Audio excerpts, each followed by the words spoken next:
Welcome back to SportsZone. I'm your host, John Phillips, joined today by Jack Strupsha and Gunnar Talbot to talk about that crazy game the Cowboys had. How'd you guys feel about that game?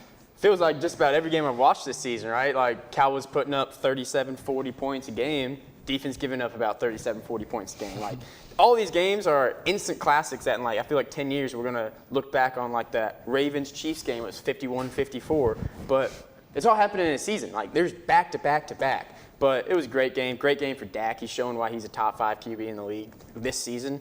And I can't be happy with the tie, but I'm happy with the result because we were minus 7.5 going.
starting to become comfortable with Dak and this offensive scheme, so that's got to be exciting, Cowboy fan-wise.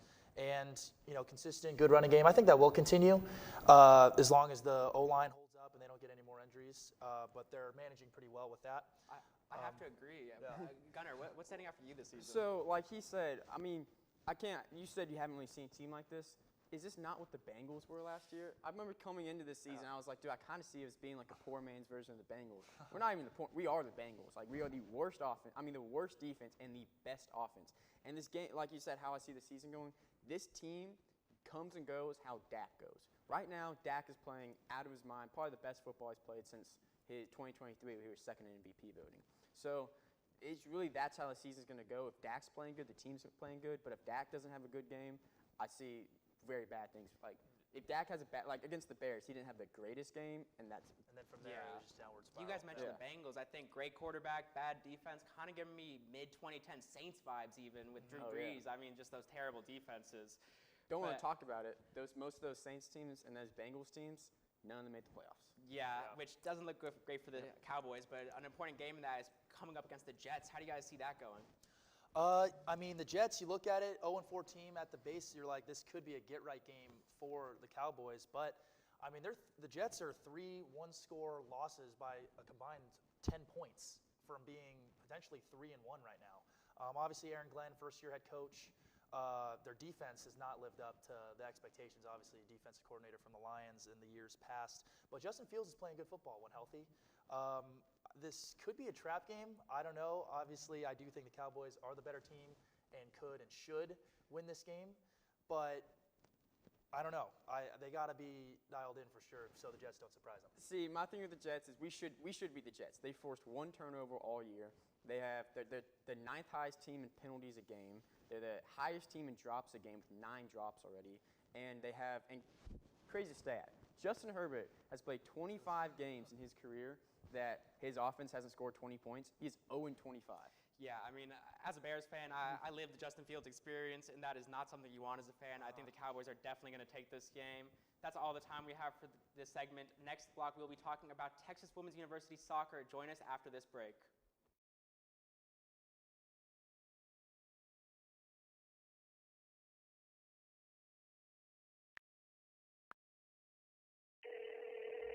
Hey Alex, this guy on the internet says he wants to give me money. That sounds suspicious.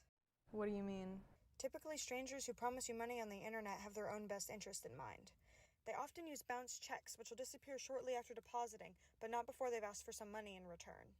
So he doesn't really want to spoil me? No. Well, then what should I do? The best way to handle it is to block and report the suspicious message, or even consult local law enforcement if you've already fallen victim.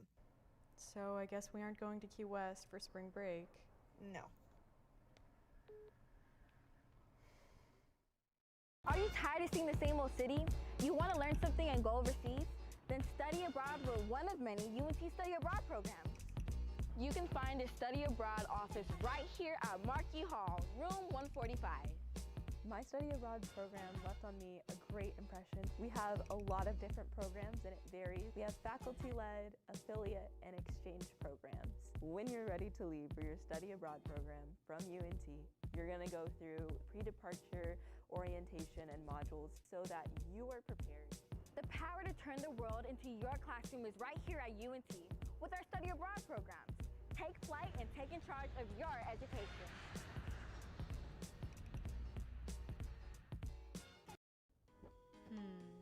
I wonder what's on the radio today. I don't know about this. This is not it. Everything alternative, commercial free. 88.1 Indie. Here at KNTU, we have 2 traditional stations, 88.1 Indie and KNTU Jazz. We've also recently launched an internet radio station called Mean Green Hits. If you want to hear more, you can check us out at MediaNorthTexas.com. That was pretty good.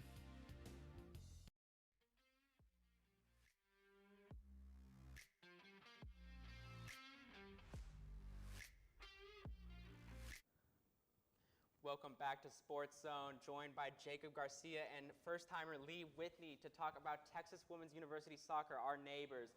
They are having the best start in school history for soccer. It's been incredible. We saw them beat Eastern New Mexico 4-0 last night. Thoughts on that game?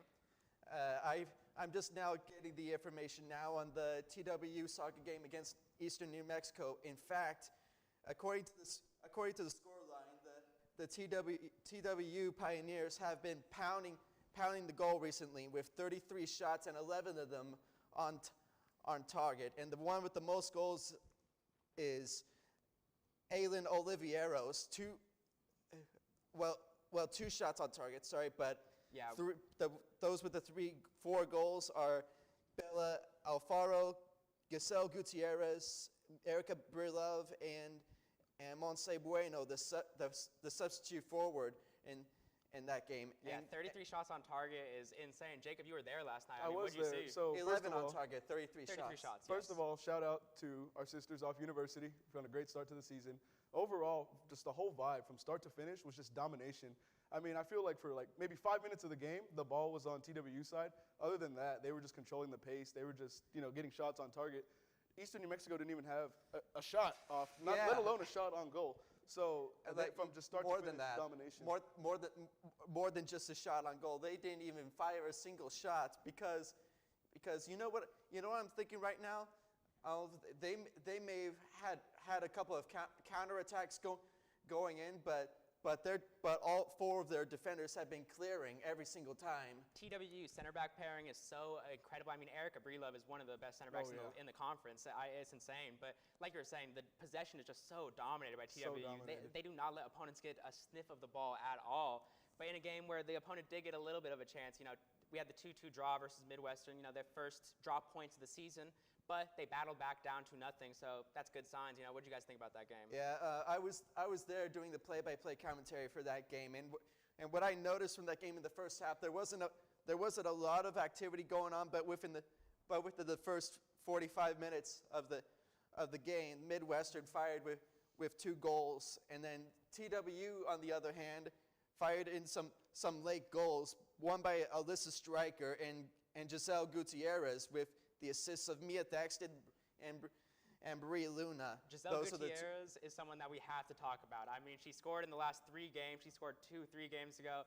Our top scorer on the season and 3 assists. I mean, Jacob, she has been nuts this season. She's just absolutely phenomenal. Like you said, 4 goals in the past 3 games, 1 against Eastern New Mexico, 1 in the draw, and then 2 in the game before that. She's just playing phenomenal right now. And even watching her yesterday, kind of like I said with the whole team, she's in complete control every time she's out on the pitch, and it's just amazing to see. You know what I mean? And she's playing good soccer right now. And really, the whole attack has been playing good soccer. I mean, they've had multiple goals in 7 out of 8 games so far, with so many goals and so many different goal scorers. We had 4 in this most recent game. What has allowed them to be so balanced in their attack? I would have to say it's their formation. They went for definitely. Both sides in the TWU Midwestern State game started 4-4-2. Even though TWU has allowed the goals in the first half, they got together in the second half to tie it up 2-2. Even though that lost them the conference lead by having 10 points on that game, they were still able to get the shutout and then put themselves in 13 points, remaining 2 points back of DBU. And they're going to be. Let's talk about DBU. They're going to be playing against DBU later on. In fact, DBU are 4th right now in Division II right now, based on the overall coaches' votes. We'll touch a little more on the DBU game later, but for now, let's talk about their defense, TWU, because we saw their 6th shutout of the game against East New Mexico. I mean, they don't get many yellow cards either. This has been a really disciplined, good defense. But Jacob? So what I noticed from being at the game yesterday is, first of all, they are so fast. They're so quick, and everything, all their movements are calculated, and they take excellent angles to the ball. And so, with speed and taking a good angle, it's going to be hard to keep possession against a good defender like that. And it seemed their defenders across the board, the whole back line, have this quickness and the speed. And they're really good at using their body to kind of shield off, attacking players. And so those are the takeaways that I took yesterday. And it was just super impressive to see them flying around. It was like they never got tired. From the first minute to the 90th minute, they were just go, go, go, fast motor, high-paced playing. And it was just it was incredible to see how I feel like I would be exhausted after 5 minutes of that pace. But you know, it was just phenomenal to see. It's great to watch them. And another thing they have is that tactical flexibility, because as you mentioned, they lined up in that 4-4-2 in the game against Midwestern, but in the game you saw, it was a 3-4-3. They can really change their formation depending on what they need for the game. So it really helps them dominate possession with that. Earlier you mentioned DBU, #1 in the conference, ranked 3rd now in the poll. They are our biggest game of the season because we want to get back into that top 25. We haven't been ranked since week 2. We were ranked, fell out of the poll after that draw, and aren't even getting votes anymore. Do you think that we're going to be able to get back into that poll and beat DBU? They just simply have to keep doing what they're doing, keep scoring the goals. In fact, I do have to say though, their main goalkeeper in the Eastern New Mexico game, Amanda Ferris, actually got a break. She didn't do anything. She didn't do a save. She didn't do a goal allowed at all either. And Amanda Ferris, she's going to need that break because we're coming up against UT Tyler in our next game, and they are also receiving votes. So we're going to need. That's another tough game coming up. Yes. And I do have to say, if they want to get in the top 25, in order for them to get into the top 25, they just have to keep raking the shutouts. And you know what? I don't know if it's going to take a 5-0 game, or I don't know if it's even going to take a 7-0 game. If it's 7-0 game, then the coaches definitely have to vote for TWU. It seems like these teams in Denton, they're just underrating us, DBU, you know? to go off of DBU, they beat Eastern New Mexico 12-0. Like they've allowed, I believe it's 2 goals on the season, something crazy like that. Their strikers all have 3 goals apiece, and they have a secret weapon off the bench. And Chandler Wheat, she has 5 goals, she's leading the team, but she's only started 2 games. So they tend to bring her in later in the game. She's a really solid player. It's going to be fun to see her against this fast-paced TWU defense. I want to talk about some secret weapons for TWU. You mentioned one for DBU, but for TWU, who do you guys see as some underrated players that can, perform for them? I do have to say that it's got to be a combination of Alyssa Stryker and Giselle Gutierrez because in my opinion in the Midwestern State game they were the 2 key players that actually got the tie for TWU and that one point because believe it or not, even though Alyssa Stryker had the goal in earlier in the second half, she was the main playmaker in that second goal, even though Giselle Gutierrez had the second goal in the second half. It's basically Alyssa Stryker plays it in from the outside of the box, and then after a battle outside of the net, at Giselle Gutierrez with the finish. You wouldn't think someone with the last name Stryker was playmaking so much, but Jacob, who is your X factor? I was going to say Alyssa Stryker myself. However, Erica Breelove, the back line, she's phenomenal too. She scored yesterday 3 minutes into the game, off rip. We were walking into the game, me and my friend Ryan, shout out Ryan, and she was just already taking off. Everyone's erupting, and I'm like, what did we miss? And then, walk in, and we saw the replays and all that. I've seen it, and she's just phenomenal. If you aren't watching TWU games, you are missing out, so you got to tune in. Next block, we are going to talk UNT football. Join us after these messages.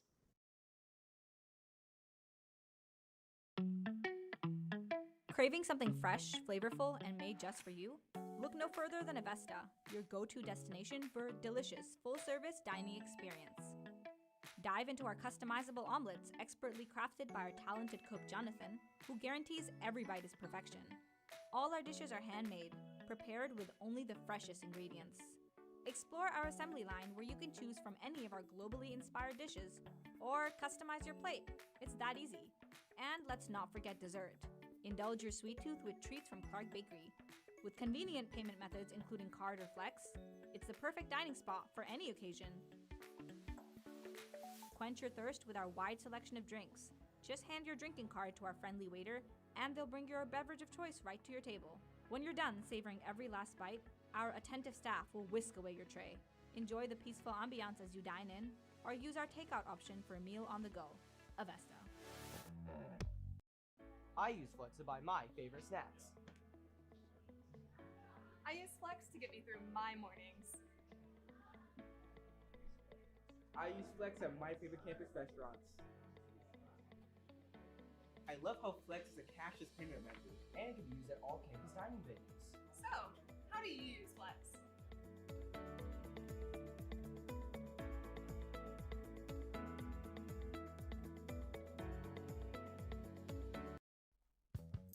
Are you looking for a fun club with travel opportunities? Dive into the UNT Swim Club.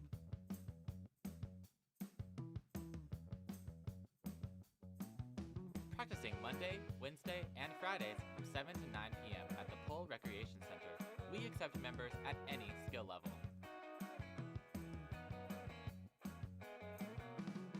For more information, reach out to us at unt.swimclub on Instagram.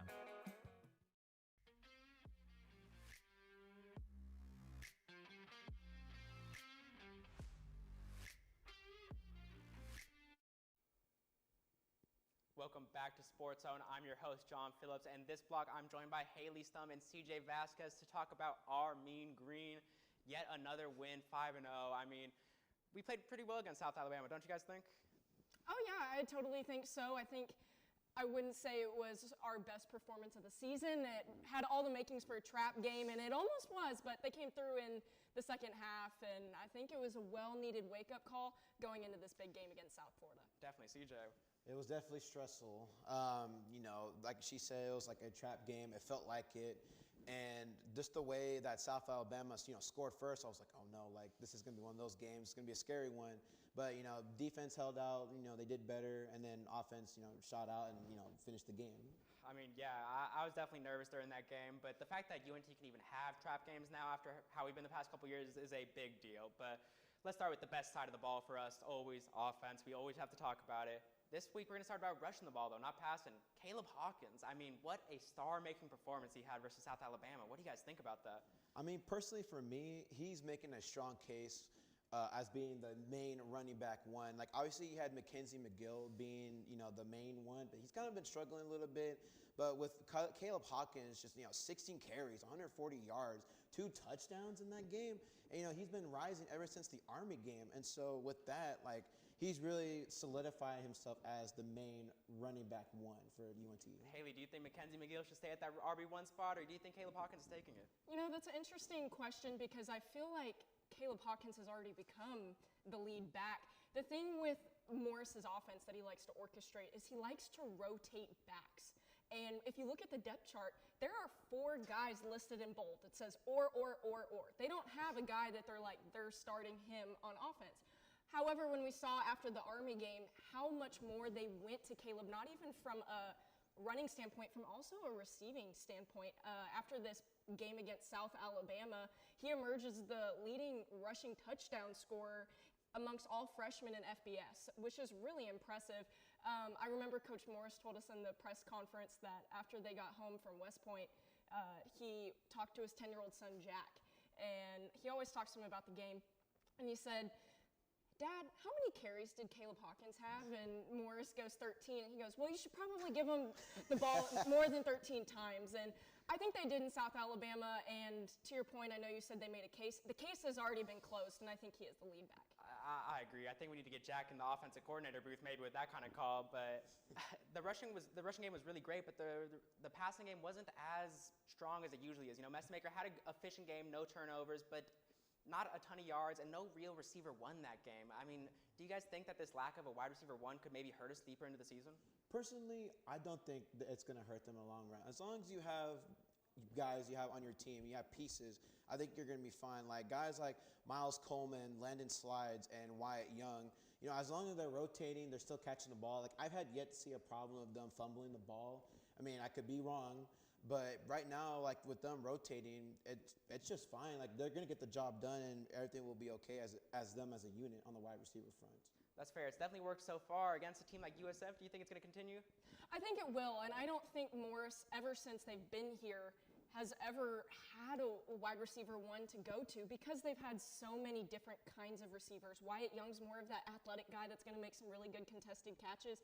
Miles Coleman is just going to blaze past you in his neon green cleats. And they've just got a lot of good guys. Now Caleb Hawkins is an option for them, which is really useful because now the Bulls won't know whether if Caleb is going to catch the ball or run the ball. So they've got a really deep room there, and I don't think they need a leading pass catcher in order to be successful. That's definitely fair, but before the show, I think I heard you talking that Miles Coleman could be that lead receiver. Do you think he's a player's prime for a breakout in the second half of the season? I feel like he is. He's due for a breakout year. I mean, he's a good route runner. He's consistent with his hands, and like what she said about the green cleats, he's always going to be a major factor for that UNT, wide receiver room, and he's going to be the main wide receiver of that team.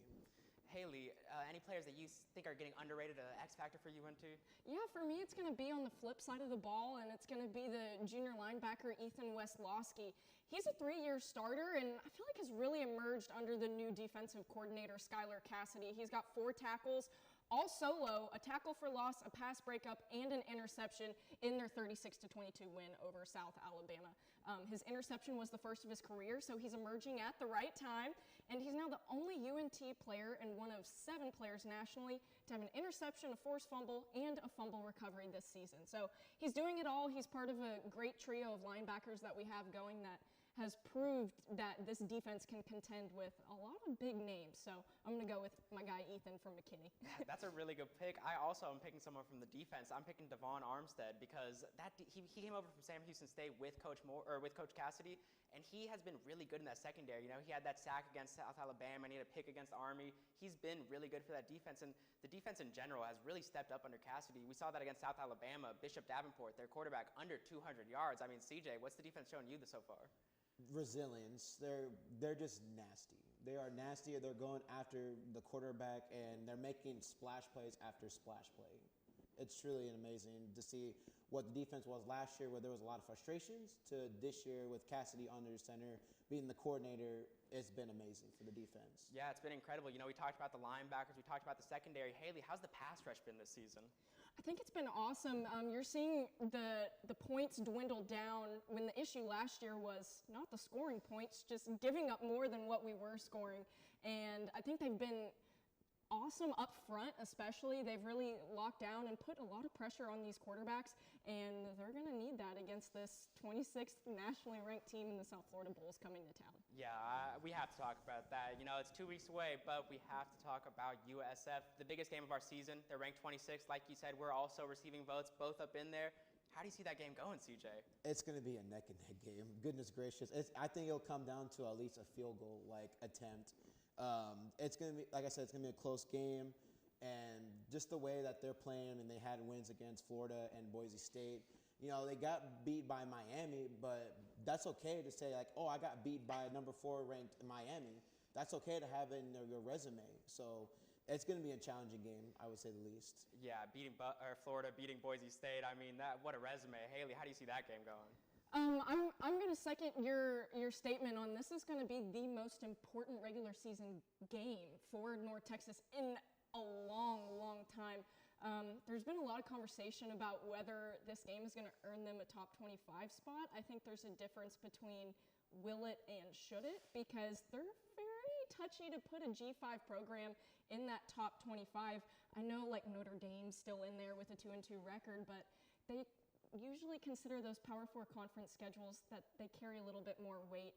I think a win over Navy on top of a win over South Florida could really solidify them in those ranks, but this is a huge game in terms of possibly solidifying being the highest ranked G5 team to earn a spot in the college football playoff. That is going to be a tough race. I mean, the American has been so good this year. So many undefeated teams. You have Navy, USF, Memphis. Who do you see as the biggest competitor to UNT's aim for conference glory? So on schedule, it's going to be Navy and possibly South Florida. But out of the conference, like that we meet in the championship, it's definitely going to be Memphis. They're 5-0, first time since 2019. And that year, they went on to play Penn State in the Cotton Bowl that year. So just with that, it's going to be, we have 2-3 tests. We have South Florida, we have Navy, and then if God willing, we make it to the championship game, it's going to be against Memphis. I believe it'll be Memphis. That'll be the one that represents in the championship game besides us.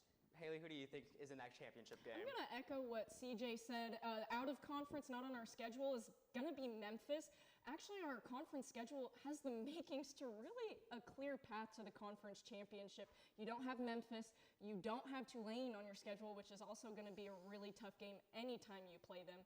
So South Florida's going to be big. Navy's going to be big. I think we can meet up with Memphis in the conference championship. I'm glad that Arkansas lost to Notre Dame, because if Arkansas would have beat Notre Dame, that would have made Memphis' loss look a lot better than what it is now. And that was a really big hit to Memphis, but a really good pro for North Texas fans. So Memphis is probably who we'd meet up in the conference championship. Yeah, that was a big pro. Hopefully we get another pro when we beat USF in 2 weeks. We'll have to see. Classes are canceled, so you better be there. That's all we have for this segment. Join us after this break. Has this ever happened to you? My bike! My bike is gone! Stolen bikes are an epidemic sweeping college campuses across America. What am I supposed to do? It's quite simple. The We Mean Green Fund has partnered with the UNT Police Department to offer free bike locks to any UNT student with a bike. Just show up with your bike in tow and ask. Now I'll never lose my bike ever again. Enough worrying. Get your bike lock today.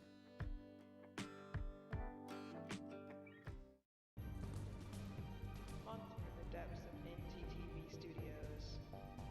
Something special is brewing just for you.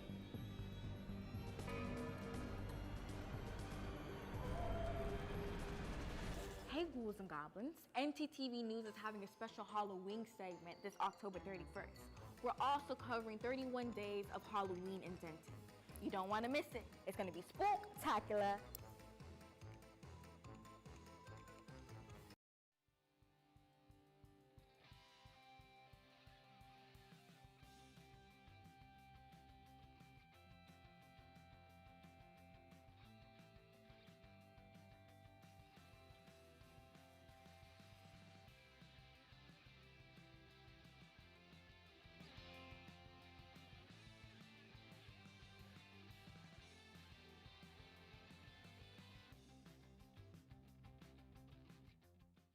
Looking to open a free checking or savings account but don't know where to start? Check out TWU Credit Union right here on campus. Get your Mean Green debit card instantly or apply for a TWU Visa credit card today. Your school, your card. Plus, make deposits at their 24/7 ATM, checks or cash whenever you need it. Make sure to sign up for TWU's online banking platform and mobile app for easy access anytime, anywhere. Visit them at www.twu.org to learn more. TWU, the official financial institution of UNT Athletics.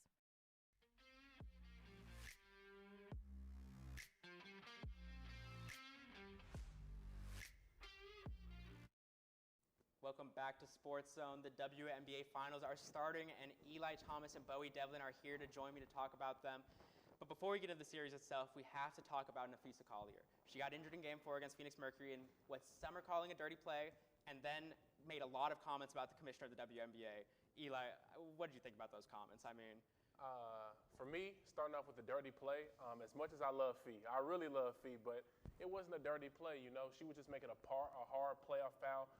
Hard playoff play on the ball. It was a foul. I don't want to take that away from the play. It was a foul for sure, but she's just playing hard-nosed playoff defense. She reached for the ball, and ultimately Napheesa Collier got hurt. That's the only thing that happened. But I don't think it was a dirty play. It was just a hard playoff foul. Bowie?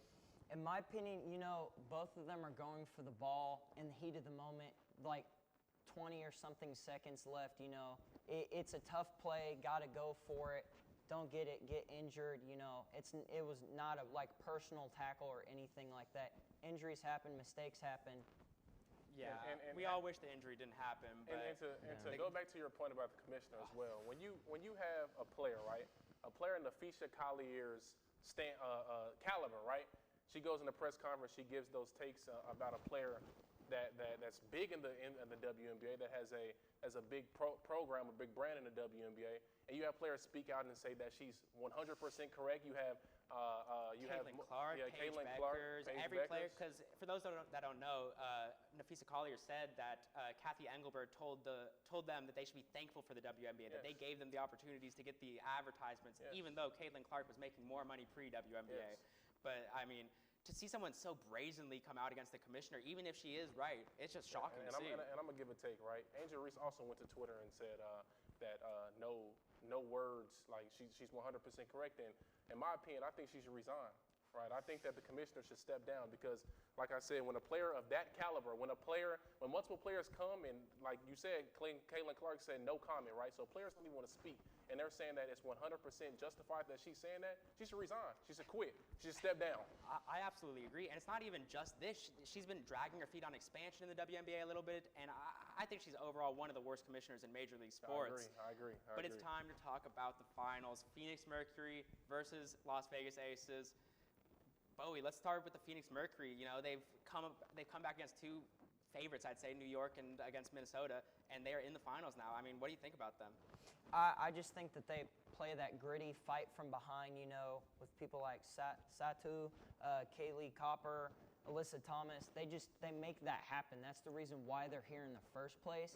And I see them continuing that success, but I don't see them beating the Aces. That's fair. I mean, that grit extends across the whole organization, I think, because I don't know if you guys know this, they only returned 2 players this past season. They only had 2 players from last year's team, and they still made it to their first final since 2019. And they're the first team to even have a winning record to return that few players ever. So, I mean, they are a gritty team. Eli, what do you think about the Phoenix Mercury? I think they're a really good team, and I think that the synergy of Alyssa Thomas and Sabali, like you mentioned, it's been really good. And Alyssa Thomas has averaged 9 assists in the regular season, and she's been making great reads with the ball in her hands in the short rolls, skip passes when she's been getting double teamed, and all the players around her are just reading and reacting off of her movement. And that team altogether is playing as a group, they're playing as a unit, and they're playing some really hard defense on the other end, like you said, grit and grind. So you add that all together, and they build on their continuity. Even though they didn't have a lot of continuity coming in, it looks well put together. It looks like a well-oiled machine. So if they continue to read and react to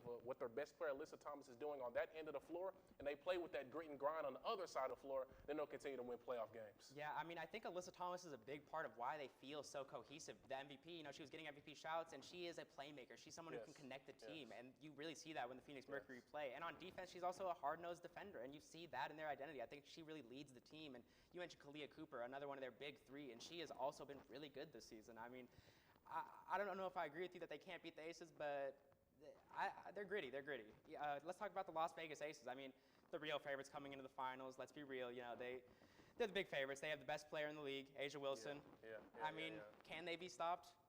My opinion, you said the best player in the league. Not only is she the best player in the league, but she is the WNBA GOAT for a reason. She's the WNBA GOAT. I don't care about no Maya Moore. I don't care about no Candace Parker. She's the best player to ever touch a basketball in the women's basketball sport as a whole. And I think that, I mean, when you combine that with her experience, and you have Chelsea Gray, you have Jackie Young, and they've been in the championship before. They've won a title before, and you have that experience, and they're not going to blow leads like the Knicks, right? And because they know what it takes to win a WNBA championship. So if you add that all together, plus her being the WNBA GOAT, I think that Mercury will, like you said, they're grit and grind, right? They play really hard. I think they have a chance. But for me, I think that Ace will ultimately bring the chip home. The Aces have so much championship experience. I mean, you didn't even mention Jewel Lloyd, 2 rings with Seattle. I mean, they just have so much experience, so much depth. I mean, Bowie, I mean, what do you see with the Aces? I see the Aces winning it in 6 games. I think the Mercury will keep it close for the first half of the series. You know, that grit and grind, like I said earlier, I think that'll help them continue to keep competing. But just the depth of the Aces and Asia, like, she's just amazing. She is pretty much everything that revolves around them. So I don't see them being stopped. I mean, yeah, she's absolutely carrying that team. And even though the Aces have been very dominant, you know, they won those 16 straight games to end the season, they've struggled a little bit more than the Phoenix Mercury have in the playoffs. You know, they went to the final game with the Indiana Fever without Caitlin Clark, and it was overtime, and they needed a last-second missed shot by Seattle to beat them. I mean, do these games concern you? Well, it doesn't really concern me, because think about boxing, right? When you have different fighters, you have different matchups, different styles make fights. In Indiana, even without Caitlin Clark, they're not a pushover. You think about a team who's really young. They have a player like Aaliyah Boston of her caliber, who's finished 6th in MVP voting this season. It's her only 3rd season in the league, and they're a young team that push the pace and play fast and puts a lot of points on the board. They were top 3 in scoring this year. Think about the Indiana Pacers that nobody thought they were going to go to the NBA Finals. They ended up in the NBA Finals because of the way that they played. And you think about them getting to the 2nd round, and the Knicks beat the Boston Celtics, the team that won the championship before, and then you put them against them, and everybody's thinking, no, they're not beating the Knicks. But guess what? Styles make fights. They beat a team of the Boston Celtics caliber, and then they go ahead and they beat the Knicks to go to the championship. So styles just make fights, different matchups. Teams play different against different teams. Yeah, I really like that comparison between the Pacers and the Fever, because they do play really fast. I mean, we saw in Game 5, Kelsey Mitchell got rhabdomyolysis because she was running so hard and so much. But, I mean, the Aces are one of the biggest dynasties in WNBA history. I mean, do you think that it's the greatest dynasty in history? You call her the GOAT, Asia Wilson. Do you think she's part of the greatest dynasty?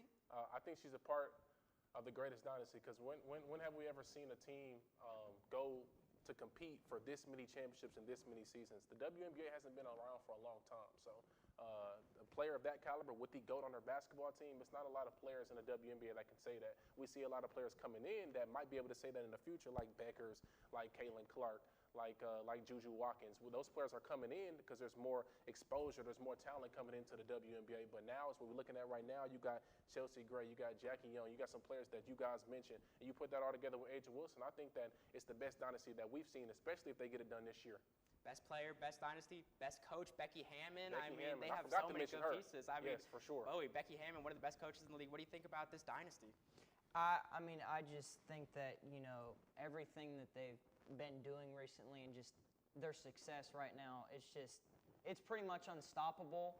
I mean, Asia averaging 23.4 points per game, 50.5% field goal percentage, 85.5% free throw, and then also averaging 10.2 rebounds per game. That's amazing. There is some downside to having such a dominant player, though, because Aja Wilson and Jackie Young, they're combining for 53% of the Aces points in the playoffs so far. Last time a team made the finals with that big of a two-headed duo was 2008 with the San Antonio Silver Stars, led by Becky Hammond herself. It is not something you see very commonly. So do you think that reliance on Aja Wilson could hurt them a little bit? No, because the experience, right? We see how battle-tested that team is, and I know we've been speaking about it a lot, but they have a player like Chelsea Gray that can calm their team down. They have a lot of experience over that on that basketball club. So we see that the way that Mercury played against the Lynx. Mercury, like we said, the Lynx blew leads. So I think that when they get in that position, they know what it takes to get it done. So when they get into that area space where they are having leagues or where you get into crunch time and you need your top scorers to come up, you need that defense on the other end. I think that they have a coach to do it, they have a player to do it, and they have experience to do it. So if they're going to do it, how many games is it going to take? What's your final prediction? I say 6 games. 6 games for both of you. I think I say 7 games, but still the Aces. We all have them winning. Next block, we will be talking about the NBA season. Join us after these messages.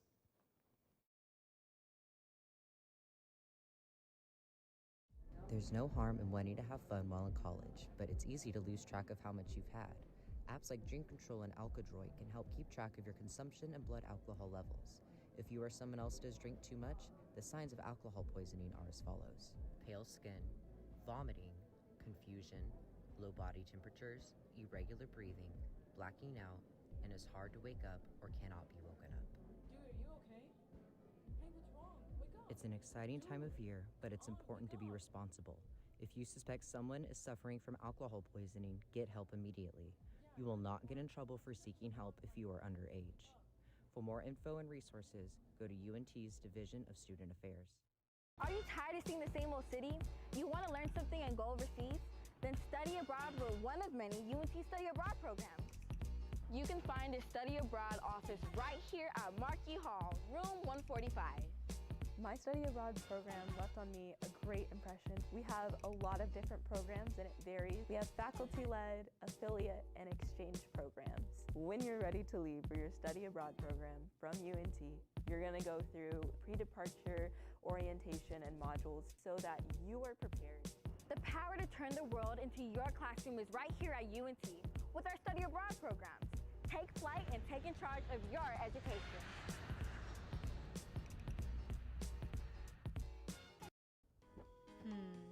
I wonder what's on the radio today.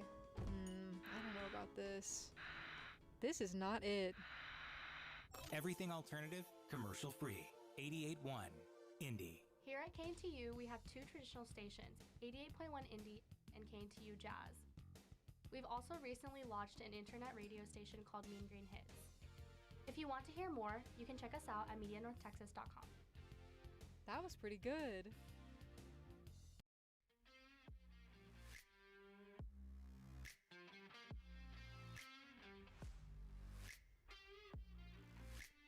Welcome to the final block of today. We are talking NBA basketball. Joining me, Q Cherry, Christian Bursich.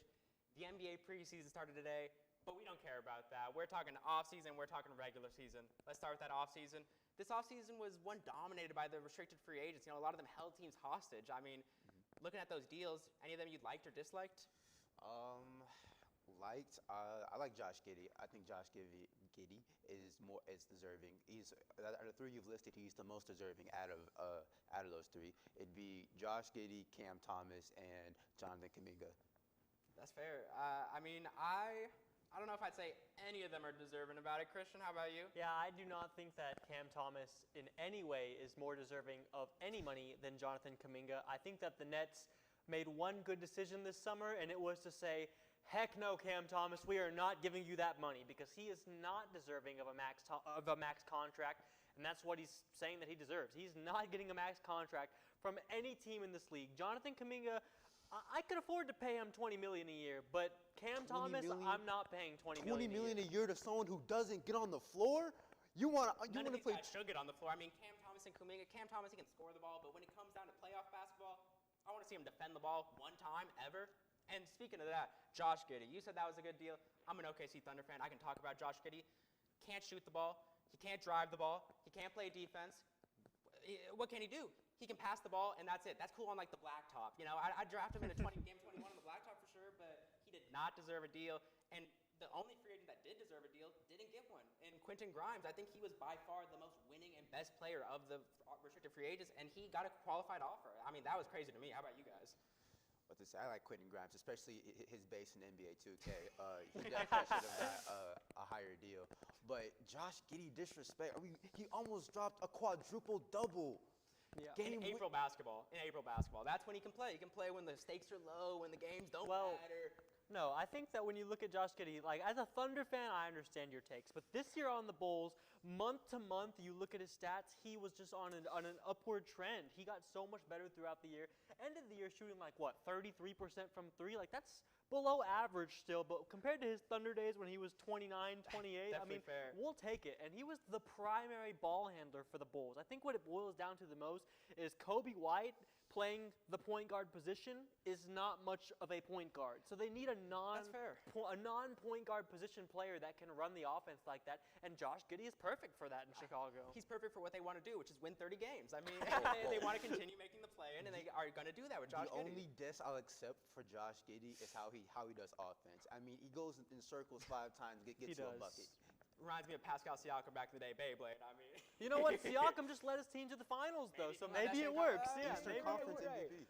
That's what it is, right? Yeah, conference MVP. But looking past the free agency, looking at the trades, there were a lot of big ones this offseason, with Desmond Bane to the Magic being a big one. What were you guys' biggest trades and best trades of the offseason? Best trades, I'd say not the straight-up swap, but the swap for Cameron Johnson and MPJ. Yeah. You know, Denver gets someone who can still shoot the three and more of a pass, plays more defense, and is, I think, a better playmaker than Michael Porter Jr. I think everyone is.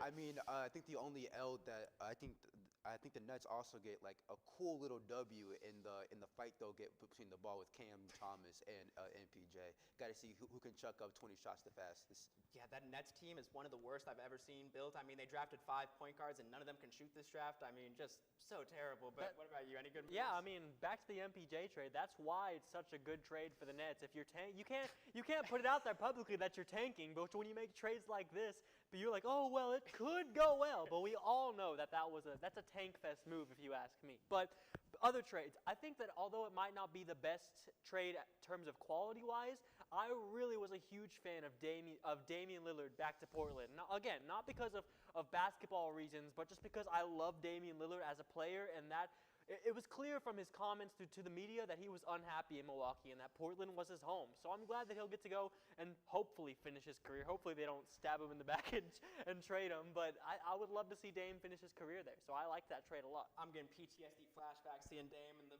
Blazers uniform with the Thunder fan, you know. But this has been an offseason of a lot of old guards going back to their stomping grounds. We saw Chris Paul also go back to LA. What do you think of that move? I think that makes them a better team. CP's always been better with James Harden. They went to the Western Conference Finals last time they were together. I think this is a good trade. Any old guards? I know.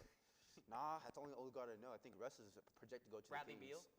Bradley Beal to the Clippers as well. Another old guard of the Clippers. And he's not a guard, but Brook Lopez to the Clippers while we're on that. But I think that's a good pickup that people aren't talking about enough. I agree, but speaking of Bradley Beal, did you see what Ty Lue said? He said, we want to get him back to being an elite defender. When? What Bradley When Beal? was What that? Bradley Beal were you watch? I don't know what they were talking about there, but I want to highlight a different Clippers trade because I think the 3-team trade they made, where Miami got Norman Powell, they got John Collins, and Kevin Love and Slow-Mo went to Utah. I think that was a really good trade for Miami and the Clippers. I think John Collins gives them that athleticism and that boost they need for that older team. And I think Norman Powell had a really underrated season last year for the Clippers because of the Kawhi injury, the Paul George stuff. And Norman Powell was all-star level last year, and I think that Miami needs a guard like him. Yeah, I was honestly surprised to see them give away Norman Powell for not that expensive. I feel like John Collins has kind of been a player that his stock has gone down so quickly. I mean, in Atlanta a few years ago, we were talking about John Collins like he could be a great player. Now he's just getting traded around. And like you said, especially going back to Brook Lopez, Brook Lopez gives you the three-point shooting that Zubac doesn't, but he's a slow and he's an older big. John Collins is the perfect pair next to him. A quick young player can still fight for those rebounds a little bit better than Brook Lopez could. Brook Lopez, although 7 feet tall, exactly can't grab a board. Yes. So yeah, getting better in transition was a key for the Clippers because as we saw from their shirt that we can't say on air, the K acronym was know that we lost to Denver because we were bad in transition, which is a long acronym, but that's what it was. I mean, a lot of words. But let's go to a team that everyone likes, everyone cares about, the Mavericks. Oh. And not your team. The Hawks got better. They got Porzingis. Yeah, let's move on. The Mavericks, they didn't have that busy of an offseason, but they did make some moves. What did you like about their offseason? The only thing I liked about their offseason is their first overall pick. I mean, outside of that, I mean, okay. See, obviously, you have Max Christie. You got D'Angelo Russell. I guess he's going to be a serviceable guard for Kyrie Irving. But as someone who watched Lakers basketball, I'd rather not have to rely on D'Angelo Russell. Sure, he can give you 20 points a game, one game, and then stink it up the next 6. But you got D'Lo. Christian, you seem to disagree. You like the D'Lo pickup? Yes. So I'm a lifelong Lakers fan. D'Angelo Russell is probably my favorite player in the NBA. So let me just put that bias out there before I finish my take. But I think that D'Lo as a substitute for the injured Kyrie Irving is best case scenario for this team. And D'Lo was smart with his deal. He signed himself a 2-year deal, but the second year is a player option. So what I think is happening here is D'Lo is going to try to go back to that 2023 LA form, playing great off-ball starting point guard. When it went downhill for D'Lo is when the Lakers in 2024, they said, we want you to be a bench guy. We want you to be a corner shooter. We want you to be a defender. He's never been that. So he hasn't been playing to his strengths for the past few years, but it's because the teams that he's been on have asked him to not play to his strengths. They've asked him to do things. I think he'll be back to ball in his hands, averaging, like Q said, 18 to 20 points per game, putting up the shots that he wants. I think he could do it. Two Lakers fans disagreeing. I mean, Q, you watched D'Angelo Russell play NBA minutes, and he's one of your favorite players? He was an all-star. He would put up. Oh my, can we not go back to the 2023 playoffs where he shot 0 times and he got more shots up after the game than in the game, and that's your favorite player? Again, whenever you're getting forced to sit in the left corner as a ball-dominant point guard, yeah, you're going to struggle. I think that it was a bad feat. Our coach, the Lakers coaches, I can't even name them all off the top. Darvin Ham, yes, Frank Vogel, they did not know how to coach D'Angelo Russell. These are both back-to-the-basket, defense-focused coaches. D'Angelo Russell was not the player to play in their systems. I think that he could do a lot better here in Dallas. We've seen him play successful before, so let's not act like D'Angelo Russell can't play productive basketball, okay? A controversial move there, but one that's a little more under the radar that I like a lot is Dante Exum. Some guard depth. I think Dante Exum has been and is one of the most underrated players in the NBA because he was a draft bust. Now he can shoot the ball. He can defend. He can drive the ball. He can do really anything, and I really like them re-signing him for really cheap. Yeah, but you mentioned Cooper Flagg earlier as the only offseason move you like, and that's fair. Let's get some predictions. How's the rookie season going to go from both of you real quick? I mean, this is not clear-cut rookie of the year? I mean, I feel like this is the best first overall pick situation I've ever seen. You get a guard in Kyrie Irving who'll come back like late in the year. You get to play behind Anthony Davis, who was a top 5 player when he's on the floor. Top 5? When he's on the floor. Top 10. That's fair, right? I guess we'll give you that. I guess. Well, real quick, let's not forget that the Celtics drafted Jason Tatum #1 overall after like 55 wins. Gordon Hayward, Kyrie, but anyways, I just want to add to what you said. Cooper Flagg, an injury away from not winning Rookie of the Year. Like, he's the only way he doesn't win is if he gets hurt. Knock on wood right now. Yeah. Knock on wood. I'm sorry. Everyone at home, but knock on wood right now. That's the truth. The only way he doesn't win it is if something horrible happens, and I don't see it. I think we could see him average 20 a game maybe, especially with Kyrie. It gives him a lot better of a chance. I guess Ace Bailey, but that's Utah, isn't it? Ace Bailey is so trash. Ace Bailey's so trash. We talked about Cam Thomas earlier. Let's talk about Cam Thomas part 2. He just scores the ball and that's it. Can't play defense, can't dribble the ball at all. And they look at wins with Rookie of the Year. They look at which team impacted winning the most, and the Jazz are going to win less than 20 games. less than 15, I'd say, maybe. Yeah. I mean, they're really going to be the worst team in the league. I can't think of anyone that could even compete with them to be that bad. Nets maybe, but they have the Unk squad. Yeah, but I think Chris Middleton can win them a game or two down the stretch. But the Jazz, down the stretch, you want Chris Middleton to play more than 60 games? Nowadays, that's a tough ask. I have a hot take about Cooper Flag. I think we should be shooting higher than Rookie of the Year.